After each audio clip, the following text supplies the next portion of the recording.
मेरे सभी श्रोताओं को मेरा प्यार भरा नमस्कार। आज मैं आपके लिए लाई हूँ हिंदी के महान साहित्यकार प्रेमचंद जी की लिखी हुई एक कहानी जिसका शीर्षक है ब्रह्मा का स्वांग। प्रेमचंद जी की रचनाओं का काल है 1906 से 1936 तक। तो प्रस्तुत है कहानी ब्रह्मा का स्वांग। स्त्री की मन की बातें। मैं वास्तव में अभागिन हूँ, नहीं तो क्या मुझे नित्य ऐसे घृणित दृश्य देखने पड़ते। शोक की बात यह है कि वे मुझे केवल देखने ही नहीं पड़ते, वरन दुर्भाग्य ने उन्हें मेरे जीवन का मुख्य भाग्य बना दिया है। मैं उस सुपात्र ब्राह्मण की कन्या हूँ जिसकी व्यवस्था बड़े बड़े गहन धार्मिक विषयों पर सर्वमान्य समझी जाती है। मुझे याद नहीं घर पर कभी बिना स्नान और देवोपासना किए बिना पानी की एक बूंद भी मुंह में डाली हो। मुझे एक बार कठिन ज्वर में स्नान आदि के बिना दवा पीनी पड़ी थी। उसका मुझे महीनों खेद रहा। हमारे घर में धोबी कदम नहीं रखने पाता। चमारी दलान में भी नहीं बैठ सकती थी, किंतु यहाँ आकर मैं मानो भ्रष्ट लोक में पहुंच गई हूँ। मेरे स्वामी बड़े दयालु, बड़े चरित्रवान और बड़े सुयोग्य पुरुष हैं। उनके यहाँ सद्गुण देखकर मेरे पिताजी उन पर मुग्ध हो गए थे। लेकिन वे क्या जानते थे कि यहाँ लोग अघोर पंथ के अनुयायी हैं। संध्या और उपासना तो दूर रही, कोई नियमित रूप से स्नान भी नहीं करता। बैठक में नित्य मुसलमान, क्रिस्तान सब आया जाया करते हैं और स्वामी जी वहीं बैठे पानी, दूध, चाय पी लेते हैं। इतना ही नहीं, वह वहीं बैठे बैठे मिठाइयाँ भी खा लेते हैं। अभी कल की बात है, मैंने उन्हें लेमोनेड पीते देखा था। साइस जो चमार है, बेरोक टोक घर में चला आता है। सुनती हूँ वे अपने मुसलमान मित्रों के घर दावतें खाने भी जाते हैं। यह भ्रष्टाचार मुझसे नहीं देखा जाता। मेरा चित्त घृणा से व्याप्त हो जाता है। जब वे मुस्कुराते हुए मेरे समीप आ जाते हैं और हाथ पकड़कर अपने समीप बैठा लेते हैं, तो मेरा जी चाहता है कि धरती फट जाए और मैं उसमें समा जाऊं। हाँ हिंदू जाति, तूने हम स्त्रियों को पुरुषों की दासी बनना ही क्या हमारे जीवन का परम कर्तव्य बना दिया है। हमारे विचारों का, हमारे सिद्धांतों का, यहाँ तक कि हमारे धर्म का भी कुछ मूल्य न रहा। अब मुझे धैर्य नहीं। आज मैं इस अवस्था का अंत कर देना चाहती हूँ। मैं इस आसुरिक भ्रष्ट चाल से निकल जाऊंगी। मैंने अपने पिता की शरण में जाने का निश्चय कर लिया है। आज यहाँ सह भोजन हो रहा है। मेरे पति उसमें सम्मिलित ही नहीं, वरन उसके मुख्य प्रेषकों में है। इन्हीं के उद्योग तथा प्रेरणा में यह विधर्मी अत्याचार हो रहा है। समस्त जातियों को लोग एक साथ बैठकर भोजन कर रहे हैं। सुनती हूँ मुसलमान भी एक ही पंक्ति में बैठे हुए हैं। आकाश क्यों नहीं गिर पड़ता? क्या भगवान धर्म की रक्षा करने के लिए अवतार न लेंगे? ब्राह्मण जाति अपनी निजी बंधुओं के सिवाय अन्य ब्राह्मणों का भी पकाया भोजन नहीं करती। वही महान जाति इस अधोगति को पहुंच गई कि कायस्थों, बनियों, मुसलमानों के साथ बैठकर खाने में लेश मात्र भी संकोच नहीं करती, बल्कि इसे जातीय गौरव, जातीय एकता का हेतु समझती हूँ। पुरुष के मन की बातें। वह कौन शुभ घड़ी होगी कि इस देश की स्त्रियों में ज्ञान का उदय होगा और वे राष्ट्रीय संगठन में पुरुषों की सहायता करेंगी। हम कब तक ब्राह्मणों के गोरख धंधे में फंसे रहेंगे? हमारे विवाह प्रवेश कब तक जानेंगे कि स्त्री और पुरुषों के विचार की अनुकूलता और समानता गोत्र और वर्ण कहीं से अधिक महत्व रखती है। यदि ऐसा ज्ञात होता तो मैं वृंदा का पति न होता और न वृंदा मेरी पत्नी। हम दोनों के विचारों में जमीन और आसमान का अंतर है। यद्यपि वह प्रत्यक्ष नहीं कहती, किंतु मुझे विश्वास है कि वह मेरे विचारों को घृणा की दृष्टि से देखती है। मुझे ऐसा ज्ञात होता है कि वह मुझे स्पर्श भी नहीं करना चाहती। यह उसका दोष नहीं, यह हमारे माता पिता का दोष है, जिन्होंने हम दोनों पर ऐसा घोर अत्याचार किया। कल वृंदा खुल पड़ी। मेरे कई मित्रों ने सहभोज का प्रस्ताव किया था। मैंने उसका सहर्ष समर्थन किया। कई दिन के वाद विवाद के पश्चात अंत को कल कुछ गिने गिनाए सज्जनों ने सह भोजन का सामान कर ही डाला। मेरे अतिरिक्त केवल 4 और सज्जन ब्राह्मण थे, शेष अन्य जातियों के लोग थे। यह उदारता वृंदा के लिए असहाय हो गई। जब मैं भोजन करके लौटा तो वह ऐसी विकल थी मानो उसके मर्म स्थल पर आघात हो। मेरी ओर विषादपूर्ण नेत्रों से देखकर बोली, अब तो स्वर्ग का द्वार अवश्य खुल गया होगा। यह कठोर शब्द मेरे हृदय पर तीर के समान लगे। ऐठ कर बोला, स्वर्ग और नरक की चिंता में वे रहते हैं जो अपाहिज है, कर्तव्यहीन है, निर्जीव है। हमारे स्वर्ग और नरक सब इसी पृथ्वी पर है। हम सब कर्म क्षेत्र में कुछ कर जाना चाहते हैं। वृंदा, धन्य है आपके पुरुषार्थ को, आपके सामर्थ्य को। आज संसार में सुख और शांति का साम्राज्य हो जाएगा। आपने संसार का उद्धार कर दिया, इससे बढ़कर उसका कल्याण क्या हो सकता है। मैंने झुल्लाकर कहा, जब तुम्हें इन विषयों को समझने की ईश्वर ने बुद्धि ही नहीं दी तो क्या समझाओ। इस पारस्परिक भेदभाव से हमारे राष्ट्र को जो हानि हो रही है उसे मोटी से मोटी बुद्धि का मनुष्य भी समझ सकता है। इस भेद को मिटाने से देश का कितना कल्याण होता है, इसमें किसी को संदेह नहीं। हाँ, जो जानकर भी अनजान बने उसकी बात दूसरी है। वृंदा, बिना एक साथ भोजन किए परस्पर प्रेम उत्पन्न नहीं हो सकता। मैंने इस विवाद में पड़ना अनुपयुक्त समझा। किसी ऐसी नीति की शरण आवश्यक जान पड़ी जिसमें विवाद का स्थान ही न हो। वृंदा की धर्म पर बड़ी श्रद्धा है। मैंने उसी के शस्त्र से उसे पराजित करना निश्चय किया। बड़े गंभीर भाव से बोला, यदि असंभव नहीं तो कठिन अवश्य है, किंतु सोचो तो यह कितना घोर अन्याय है कि व्यवस्था में सब एक ही पिता के संतान होते हुए एक दूसरे से घृणा करें, ऊंच नीच की व्यवस्था में मग्न रहे। यह सारा जगत उसी परम पिता का विराट रूप है। प्रत्येक जीव में उसी परमात्मा की ज्योति आलोकित हो रही है। यथार्थ में हम सब एक हैं। जिस प्रकार सूर्य का प्रकाश अलग अलग घरों में जाकर भिन्न नहीं हो सकता, उसी प्रकार ईश्वर की महान आत्मा पृथक पृथक जीवों में प्रविष्ट होकर विभिन्न नहीं होती। मेरे इस ज्ञान वर्षा ने वृंदा के शुष्क हृदय को तृप्त कर दिया। वह तन्मय होकर मेरी बात सुनती रही। जब मैं चुप हुआ तो उसने मुझे भक्ति भाव से देखा और रोने लगी। स्त्री का मन। स्वामी के ज्ञानोपदेश ने मुझे सजग कर दिया। मैं अंधेरे कुएं में पड़ी थी। उस उपदेश ने मुझे उठाकर पर्वत के ज्योतिर्मय शिखर पर बैठा दिया। मैंने अपनी कुलीनता से, झूठे अभिमान से, अपनी वर्ण की पवित्रता के गर्व में कितनी आत्माओं का निरादर किया। परमपिता, तुम मुझे क्षमा करो। मैंने अपने पूज्यपाद पिता से इस अज्ञान के कारण जो अश्रद्धा प्रकट की है, जो कठोर शब्द कहे हैं, उन्हें क्षमा करना। जब से मैंने यह अमृत वाणी सुनी है, मेरा हृदय अत्यंत कोमल हो गया है। नाना प्रकार की सत्कल्पनाएं चित्त में उठती रहती है। कल धोबिन कपड़े लेकर आई थी। उसके सिर में बड़ा दर्द था। पहले मैं उसे इस दशा में देखकर कदाचित मौखिक संवेदना प्रकट करती और वह मैरी से उसे थोड़ा तेल दिलवा देती, पर कल मेरा चित्त विकल हो गया। मुझे प्रतीत हुआ मानो यह मेरी बहन है। मैंने उसे अपने पास बैठा लिया और 2 घंटे भर तक उसके सिर में तेल मलती रही। उस समय मुझे जो स्वर्गीय आनंद हो रहा था वह अकथनीय है। मेरा अंतःकरण किसी प्रबल शक्ति के वशीभूत होकर उसकी ओर खींचा चला जाता था। मेरी ननद ने आकर मेरे इस व्यवहार पर कुछ नाक मुंह चढ़ाई, पर मैंने लेश मात्र भी परवाह न की। आज प्रातःकाल कड़ाके की सर्दी थी। हाथ पांव गले जाते थे। महरी काम करने आई तो खड़ी कांप रही थी। मैं लिहाफ ओढ़े अंगीठी के सामने बैठी हुई थी। तिस पर भी मुंह बाहर निकालने का मन न करता था। मैरी की सूरत देखकर मुझे अत्यंत दुख हुआ। मुझे अपनी स्वार्थ वृत्ति पर लज्जा आई। इसके और मेरे बीच में क्या भेद है? इसकी आत्मा में उसी प्रकार की ज्योति है। यह अन्याय क्यों? क्या इसलिए कि माया ने हमें भेद कर दिया है? मुझे कुछ और सोचने का साहस ना हुआ।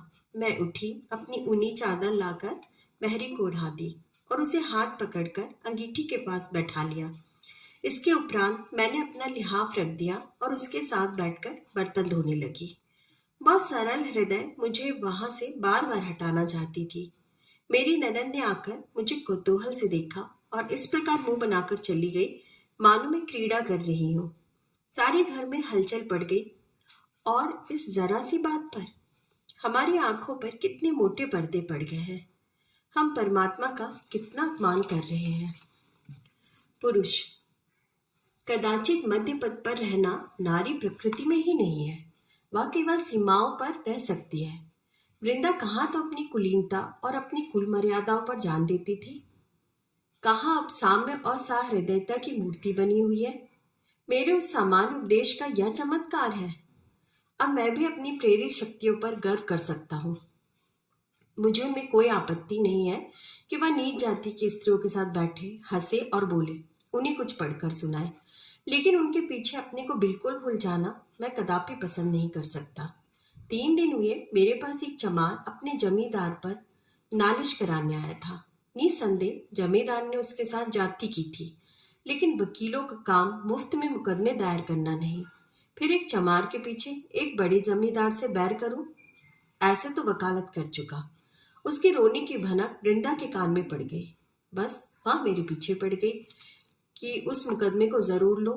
मुझसे तर्क वितर्क करने पर उद्यत हो गई। मैंने बहाना करके किसी प्रकार टालना चाहा, लेकिन उसने मुझसे वकालतनामे पर हस्ताक्षर कराकर तब पिंड छोड़ा। उसका परिणाम यह हुआ कि पिछले 3 दिन में मेरे यहाँ मुफ्तखोर मुवक्किलों का तांता लगा रहा और मुझे कई बार वृंदा से कठोर शब्दों में बातें करनी पड़ी। इसी से प्राचीन काल के व्यवस्थाकारों ने स्त्रियों को धार्मिक उपदेशों का पात्र नहीं समझा था। इनकी समझ में यह नहीं आता कि प्रत्येक सिद्धांत का व्यवहारिक रूप कुछ और ही होता है। हम सभी जानते हैं कि ईश्वर न्यायशील है, किंतु न्याय के पीछे अपनी परिस्थिति को कौन भूलता है। आत्मा की व्यापकता को यदि व्यवहार में लाया जाए तो आज संसार में साम्य का राज होता, किंतु उसी भांति साम्य जैसे दर्शन का एक सिद्धांत ही रहा और रहेगा। वैसे ही राजनीति भी एक अलभ्य वस्तु है और रहेगी। हम इन दोनों सिद्धांतों की मुक्त कंठ से प्रशंसा करेंगे, उन पर तर्क करेंगे, अपने पक्ष को सिद्ध करने में उनसे सहायता लेंगे, किंतु उनका उपयोग करना असंभव है। मुझे नहीं मालूम था कि वृंदा इतनी मोटी सी बात भी ना समझेगी। वृंदा की बुद्धि दिनों दिन उल्टी होती जाती है। आज रसोई में सबके लिए एक ही प्रकार के भोजन बने। अब तक घर वालों के लिए महीन चावल पकते थे, तरकारियां घी में बनती थी, दूध मक्खन आदि दिया जाता था। नौकरों के लिए मोटा चावल, मटर की दाल और तेल की भाजियां बनती थी। बड़े बड़े रईसों के यहाँ भी यही प्रथा चली जाती है। हमारे नौकरों ने कभी इस विषय में शिकायत नहीं की, किंतु आज देखता हूँ वृंदा ने सबके लिए एक ही भोजन बनाया है। मैं कुछ बोल न सका, भौचक्का सा हो गया। वृंदा सोचती होगी कि भोजन में भेद करना नौकरों पर अन्याय है। कैसा बच्चों का सा विचार है, ना समझ है। यह भेद सदा रहा है और रहेगा। मैं राष्ट्रीय एक का अनुरागी हूँ। समस्त शिक्षित समुदाय राष्ट्रीयता पर जान देता है, किंतु कोई स्वप्न में भी कल्पना नहीं करता कि हम मजदूरों या सेवा वृत्तिधारियों को समता का स्थान देंगे। हम उनमें शिक्षा का प्रचार करना चाहते हैं, उनको दीनावस्था से उठाना चाहते हैं। यह हवा संसार भर में फैली हुई है, पर इसका मर्म क्या है यह दिल में भी समझते हैं, चाहे कोई खोलकर ना कहे। इसका अभिप्राय यही है कि हमारा राजनीतिक महत्व बढ़े, हमारा प्रभुत्व उदय हो, हमारे राष्ट्रीय आंदोलन का प्रभाव अधिक हो। हमें यह कहने का अधिकार हो जाए कि हमारी ध्वनि केवल मुट्ठी भर शिक्षित वर्ग ही की नहीं, वरन समस्त जाति की संयुक्त ध्वनि है। पर वृंदा को यह रहस्य कौन समझावे। स्त्री का मन। कल मेरे पति महाशय खुल पड़े, इसलिए मेरा चित्त खिन्न है। प्रभु, संसार में इतना दिखावा, इतनी स्वार्थांधता है, हम इतने दीन घातक हैं। उनका उपदेश सुनकर मैं उन्हें देवतुल्य समझने लगी थी। आज मुझे ज्ञान हो गया कि जो लोग एक साथ 2 नाव पर बैठना चाहते हैं, वे ही जाति के हितैषी कहलाते हैं। कल मेरी ननद की विदाई थी। वह ससुराल जा रही थी। बिरादरी की कितनी ही महिलाएं निमंत्रित थी। वे उत्तम उत्तम वस्त्राभूषण पहने कालीनों पर बैठी हुई थी। मैं उनका स्वागत कर रही थी। निदान मुझे द्वार के निकट कई स्त्रियां भूमि पर बैठी हुई दिखाई दी, जहां इन महिलाओं की जूतियां और स्लीपरें रखी हुई थी। वे बेचारी भी विदाई देखने आई थी। मुझे उनका वहां बैठना अनुचित जान पड़ा। मैंने उन्हें भी लाकर कालीन पर बैठा दिया। इस पर महिलाओं में मटकियां होने लगी और थोड़ी देर में वे किसी न किसी बहाने से एक एक करके चली गई। मेरे पति महाशय से किसी ने यह समाचार कह दिया। वे बाहर से क्रोध में भरे हुए आए और आंखें लाल करके बोले, यह तुम्हें क्या सूझी है? क्या हमारे मुंह में काली लगवाना चाहती हो? तुम्हें ईश्वर ने इतनी भी बुद्धि नहीं दी कि किसके साथ बैठना चाहिए। भले घर की महिलाओं के साथ नीच स्त्रियों को बैठा दिया। वे अपने मन में क्या कहती होंगी? तुमने मुझे मुंह दिखाने लायक नहीं रखा। छी! मैंने सरल भाव से कहा, इससे महिलाओं का क्या अपमान हुआ? आत्मा तो सबकी एक ही है। आभूषणों से आत्मा तो ऊंची नहीं हो जाती। पति महाशय ने होठ छबाकर कहा, चुप भी रहो। बेसुरा राग लाप रही हो। बस वही मुर्गी की एक टांग। आत्मा एक है, परमात्मा एक है। न कुछ जानो न बूझो, सारे शहर में नक्कू बना दिया। उस पर और बोलने को मरती हो? उन महिलाओं की आत्मा को कितना दुख हुआ, कुछ इस पर भी ध्यान दिया? मैं विस्मित होकर उनका मुंह ताकने लगी। आज प्रातःकाल उठी तो मैंने एक विचित्र दृश्य देखा। रात को मेहमानों के जूठी पत्तले, सकोरे, दोने आदि बाहर मैदान में फेंक दिए गए थे। 50 मनुष्य उन पत्तलों पर गिरे हुए उन्हें चाट रहे थे। हाँ, मनुष्य थे, वही मनुष्य जो परमात्मा के निस्वरूप है। कितने ही कुत्ते भी उन पत्तलों पर झपट रहे थे, पर वे कंगले कुत्तों को मार मार कर भगा देते थे। उनकी दशा कुत्तों से भी गई बीती थी। यह कौतुक देखकर मुझे रोमांच होने लगा। मेरी आंखों से अश्रुधारा बहने लगी। भगवान, यह भी हमारे भाई बहन है, हमारी आत्माएं हैं। उनकी ऐसी शोचनीय दीन दशा। मैंने तत्क्षण मेहरी को भेजकर उन मनुष्यों को बुलाया और जितनी पूरी मिठाइयाँ मेहमानों के लिए रखी हुई थी, सब पत्तलों में रखकर उन्हें दे दी। मेहरी थर थर काँप रही थी। सरकार सुनेंगे तो मेरे सिर का बाल भी न छोड़ेंगे। लेकिन मैंने उसे ढांढस दिया, तब उसकी जान में जान आई। अभी ये बेचारे कंगले मिठाइयाँ खा ही रहे थे कि पति महाशय मुंह लाल किए हुए आए और अत्यंत कठोर स्वर में बोले, तुमने भांग तो नहीं खा ली? जब देखो एक न एक उपद्रव खड़ा कर देती हो। मेरी तो समझ में नहीं आता कि तुम्हें क्या हो गया है। ये मिठाइयाँ दोमड़ों के लिए नहीं बनाई गई थी। इसमें घी, शक्कर, मैदा लगा था, जो आजकल मोतियों के मोल बिक रहा है। हलवाइयों को दूध के धोए रुपए मजदूरी के दिए गए थे। तुमने उठाकर सब दोमड़ों को खिला दी। अब मेहमानों को क्या खिलाया जाएगा? तुमने मेरी इज्जत बिगाड़ने का प्रण कर लिया है क्या? मैंने गंभीर स्वर से कहा, आप व्यर्थ इतने क्रुद्ध होते हैं। आपकी जितनी मिठाइयाँ खिला दी है वह मैं मंगवा दूंगी। मुझसे यह नहीं देखा जाता कि कोई आदमी तो मिठाइयाँ खाए और कोई पत्तले चाटे। दोमड़े भी तो मनुष्य हैं, उनके जीव में भी तो उसी। स्वामी ने बात काट कर कहा, रहने भी दो।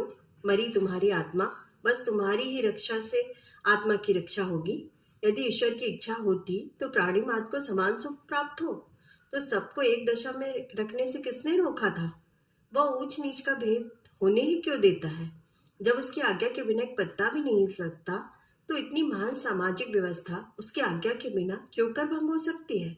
जब वह स्वयं सर्वव्यापी है, तो वह अपने ही को ऐसे ऐसे घृणात्मक अवस्थाओं में क्यों रखता है?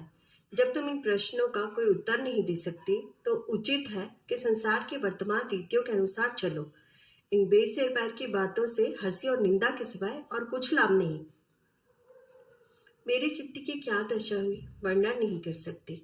मैं अवाक रह गई। हाँ स्वार्थ, हाँ महा अंधकार, हम ब्रह्मा का भी स्वांग भरते हैं। उसी क्षण से पति श्रद्धा और पति भक्ति का भाव मेरे हृदय से लुप्त हो गया।